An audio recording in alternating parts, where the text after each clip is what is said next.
Welcome, impactful parents. Today, we're going to talk about how to take life's obstacles and make them into your superpower. Hello, my name is Christina Campos. I'm founder of The Impactful Parent, and welcome to my Inspire and Learn series, where real parents come on and tell their story of inspiration and learning. Because a wise man learns from his mistakes, but a wiser man learns from other people's mistakes. And today, we're going to be learning from Juliana Lindner. Juliana is here to tell her inspirational story of how she quite literally turned her pain into her power, plus ways that you can too, of course. And her story of a mother's ups and downs will inspire you to focus on the positivity of life, such as love and gratitude. So thank you so much for being here, Juliana.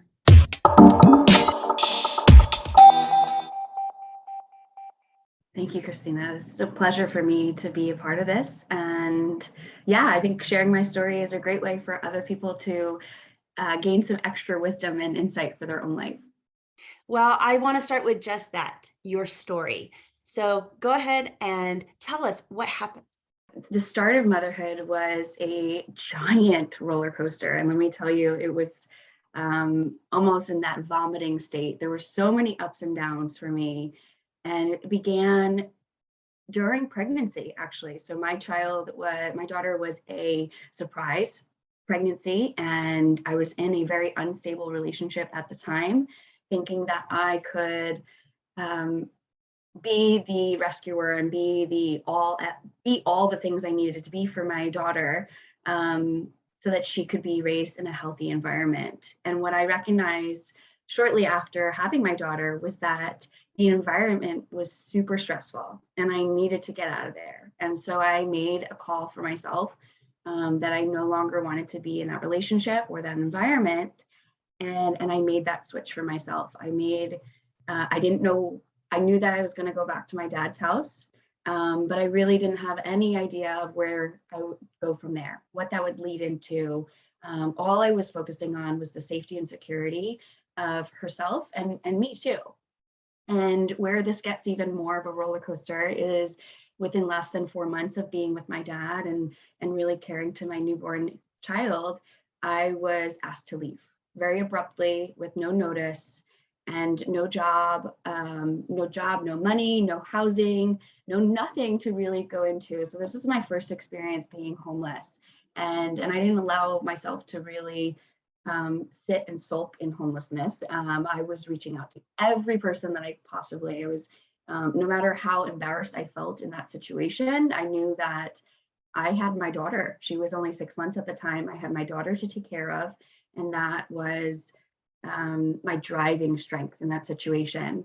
And what I didn't know at the time was that there was someone that came into my life at a very, very low point in my life where I was actually, I had the intention of stealing an electronic to make money off of it.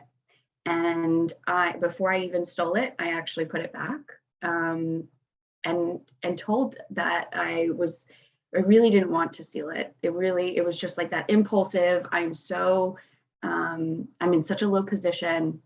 I have nothing to my name. This is a crazy act, and I didn't even act on it. I did it initially, but then I decided against it. It was against my morals. And that woman that helped me through that moment was the same woman that opened up her home to me. For 6 weeks, I stayed in a guest room in her house just to get my feet on the floor.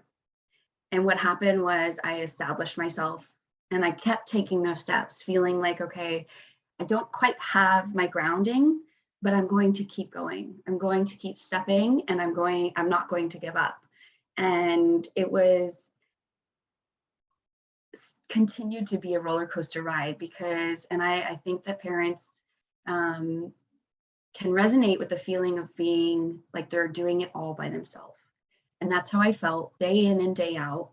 I took a job that was a huge pay cut and so under my my minimum budget. And I was just digging myself into a hole, financial hole, emotional hole. And it was this cyclical feeling of I'm getting through the day just barely. I feel like I'm just barely surviving. I'm just barely cutting it. And at the end of the night, I feel like I have nothing to show for it. My daughter is super healthy, and I'm so grateful for that. But everything else in my life is a wreck. It's a mess. And I'm barely keeping myself above water. And I knew that something had to change, but I didn't know what it would take. And what it took was me making one of the worst decisions of my life, which was getting behind the wheel after a few drinks and being pulled over and getting a DUI. And my DUI was a level 1 DUI because my daughter was in the car. I always had my daughter. I didn't have people that really supported me, although I did have people. I didn't want to burden them any more than I had already burdened them. And so it was really hard for me to ask for help, to say that I was really suffocating with all of these things that I needed, that were, and all the pressure that was on me, and that I needed to escape this pressure. And my version of the escape was to turn to substances. And to have that outlet, even though I didn't have the intention to get drunk, and I definitely was not drunk. I was under the influence, and it was messy and mistakable. And I needed to get to that base bottom dungeon place to really recognize within myself what I needed to change. So that was the rock bottom moment. And it continued to actually further. I don't want to go too far into my story. I actually tell part of my story on All in Harmony podcast, but there was that rock bottom moment of desperation that I knew I needed to be better for myself, and I knew I needed to be better for my daughter. And that opened up the gateway, not just a doorway. It opened up a gateway, and I imagined myself running through an open field of possibility, of this possibility that life isn't happening against me. It's actually happening for me. And as long as I stay open to those messages that are coming through, I can see what is possible, that I have choice in every moment to make the best choice for me. And really, I think that's the underlying be the best version of yourself, is knowing that you have all this opportunity to choose what is best for you. And sometimes that's really hard. So I think getting to a place where you can understand and really lean into the power that you possess to make really honorable choices, no matter what kind of mistakes you've made in the past. There's always today, there's always in this moment.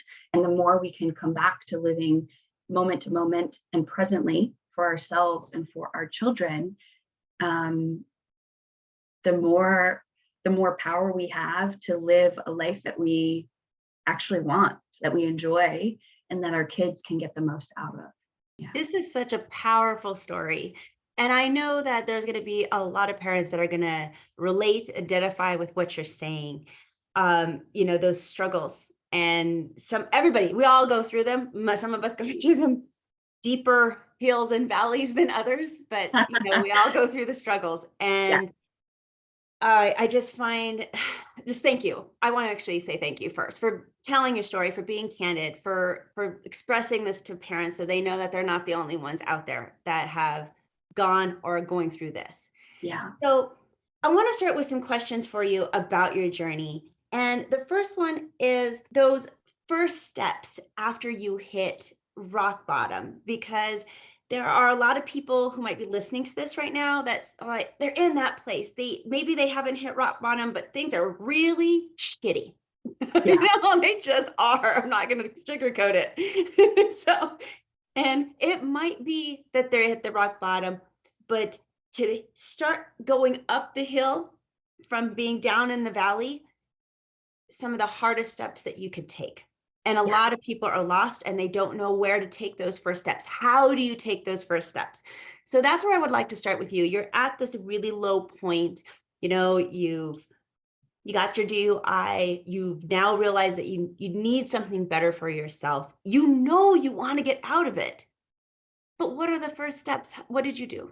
I will say that I was always trying to pursue personal development. And I had a very keen interest in understanding the mind and going deeper into psychology.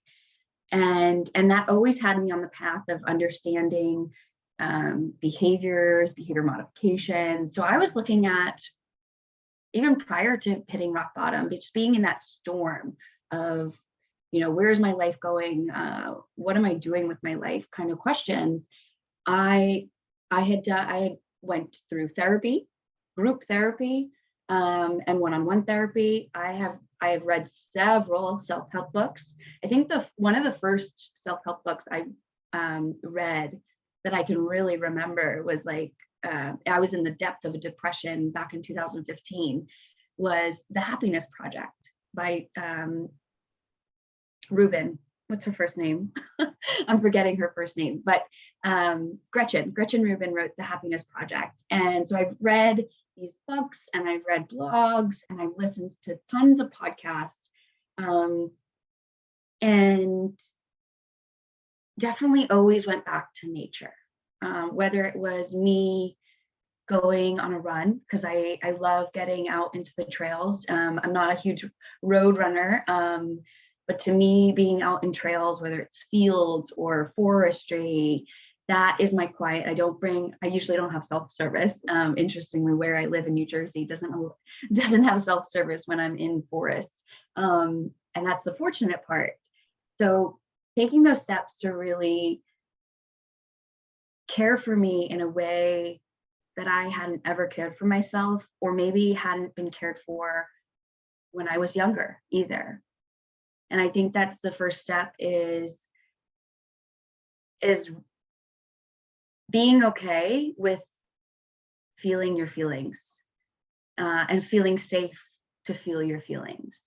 And I will say, I bring that up specifically because I grew up in an environment, one of those tough love type of environments, where we don't want to see that you're upset.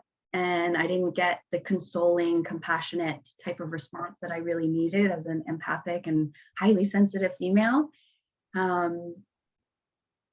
But that I could show myself as an adult, as my own parent, I could show myself that love and that compassion that I needed as a kid to make choices for myself, to sit with myself, to be in those quiet moments, to exercise and treat myself right and do the self-care routine.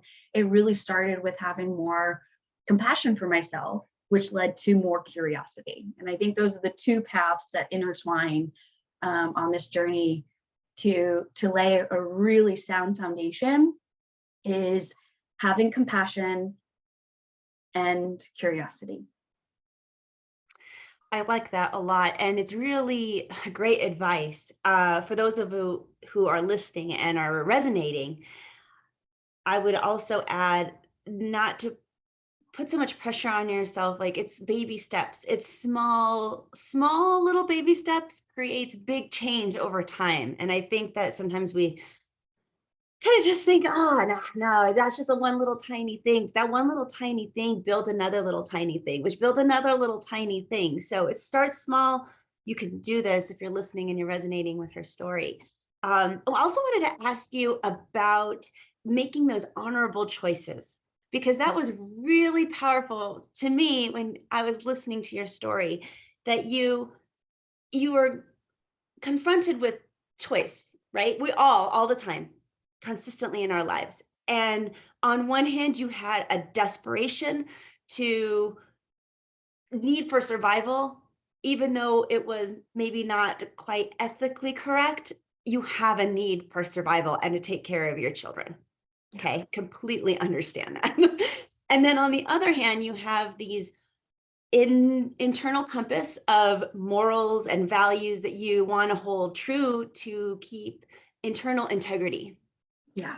Those are two really contradictory forces that are happening in your life, and happens to several of us during our lifetime. So what did you do? And I know this is a difficult question maybe to answer, so I apologize. But what did you do to decide to make the honorable choice versus the necessity of survival?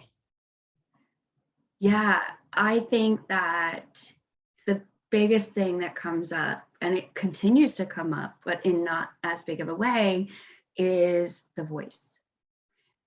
And to distinguish between the voice of fear and the voice of love. And the honorable choice is always coming from your internal compass, your intuition, your guide, your guiding post, which is your heart. And your heart will always make choices out of love. And in that moment, I was driven by fear. I was in survival mode. I was in scarcity. I was in so much lack. I didn't have, I needed. And that desperation was rooted in fear. And that voice was really, really loud and prominent at that time. And over time, and I will say this took lots and lots of practice and just coming back to myself and coming back to my practice and taking those little steps every single day to take care of me, to listen to what I needed, understanding the fact that I am not my thoughts. So this voice of fear that comes through in all of our minds, and you can distinguish whether or not this is the voice of fear or this is the voice of love. And when you can sit, and this is part of the practice, is being able to sit with yourself. The more often you can sit quietly with yourself, the more you can understand who's speaking. And I think that's the most powerful thing you can do as a parent, as an adult, as a human, to honor yourself, is to honor your voice of love and not feed into that voice of fear that will show up. And all you have to do is say, thank you for showing up. Thank you for coming in to protect me. But this is what I know is best for me. And that's that choice that you have in that moment. And we all have that. Yeah, we do.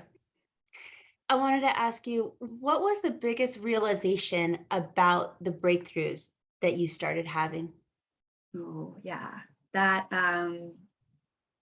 it might go against what you said about baby steps, because I was at such a rock bottom. I had hit multiple rock bottoms in a span of about 18 months, that for me, it wasn't about small steps. I knew that I didn't have time for small steps. And that was just my situation. That was what was really particular to me. And so I did a deep dive into me, into my inner world, into what was happening. Why was I spiraling? Why was I so temperamental and moody and aggressive? And why was I lashing out at my child when she wasn't doing anything wrong? Why was I, why was I being this person? I really got antsy and I was like, I don't want to take time. So I did a deep dive. And what I realized was that I had to move past all those limitations that I put on myself. And that included the beliefs that I had formed about how I was supposed to be living, or how I should be living, or what I needed to be doing. And what I learned is that I actually have the power to tap into my subconscious mind. And if you know anything about the subconscious mind and the conscious mind, you know that the conscious mind only really makes up about, let's say, 10% of our decision making. And the other 90% of our decision making comes from our subconscious. And the subconscious is where all of our stored memories are coming from, and all those beliefs that predominantly were formed between the age of 0 and 7. So what I did was I just went in and I started to dig my way through all of the stories, all of the memories, and all of the beliefs that I had about myself in particular. And it came down to really facing my inherent values, my worthiness, and where I find the most safety within myself. So these are really deep things. And I think the biggest thing that you as a viewer can take away is knowing that you can ask the right questions. And all you have to do is sit with that right question and listen, because the answer will come through. But as long as you're willing, you have to be willing to sit with that question long enough and come back to it over and over again. And that's sometimes what we are most afraid of, is just to sit with ourselves and to be quiet with ourselves. But when we want to take care of ourselves in a really nice way, that self-care that we need, our body is really thirsting and loving or wanting that self-care, is quietness, is stillness. And so just asking the right questions is going to can point you in a whole new direction. And it's going to open up your eyes and your ears and your heart, and everything's going to start to open up. And when things start to open up, you start to see things very differently for yourself in your life. And for me as a parent, it was so essential to start seeing things in a different way. So simply just asking the right questions and sitting with them is very powerful. Sometimes we just need to take big steps too. But you have to have it in you. I mean, I feel like it's so individual, right? When you go through things like this, some people need to take little baby steps. Other of us need to take really big steps. And sometimes it's a combination of the two, big step followed by little steps, or the other way around, or whatever. So it's Yeah. you just have a great inspirational story. I'd like to end with asking you that if you could give a few pieces of advice to encourage someone who is starting their healing journey, what would you say to them? Oh, I'm going to close my eyes, because closing my eyes always allows me to come into my most wise and highest self.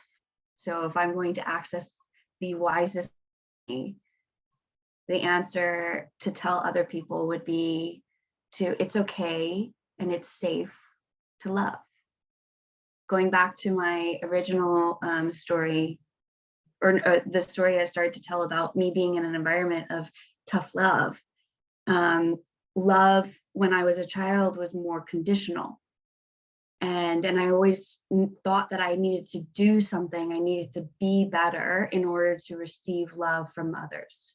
And part of parenting my own inner child, so that I can show up and parent my child in the way in which I see and deem best for her, is feeling safe to feel love within myself. And knowing that, and going back to that decision making of is this the voice of love, or can I come back and come home to this voice of love? And knowing to love is, to me, such a foundational point of making decisions for yourself that are both in honor and integrity. So I think it's really special to be able to always have, we all possess it. We all have that capability to come back to love, even though it's a feeling and all feelings are fleeting, that you possess this power to always return to a state of love. And that when you are in a state of love, you are making the best of choices for you and everyone around you. That's beautiful. Well, thank you so much, Juliana, for being here. If people love your story and want more of you, can you tell us how would they reach out to you? So I'm on a few of the socials. I mainly am on Facebook and Instagram. I have a wonderful private group on Facebook called Harmony Within, Discovering Truth, Wisdom, and Passion.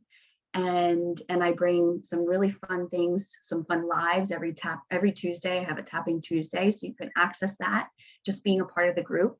And my inbox is always available, so you can email me or direct message me on any of those social sites. You can also visit my webpage at julianalindner.net. And yeah, those are the easiest ways to get in touch. And that's not all, because you have a freebie for our audience too. Can you tell us a little bit about that freebie that people will be able to get? Yeah, the 3 reasons to have more connection with yourself as a parent is just a tidbit of all the easy ways to access the part of you, that wise part of you. And it takes, there's those 3 reasons, go a little bit deeper into some practical application. And it's really about, again, opening up those channels, inviting in more ease and flow.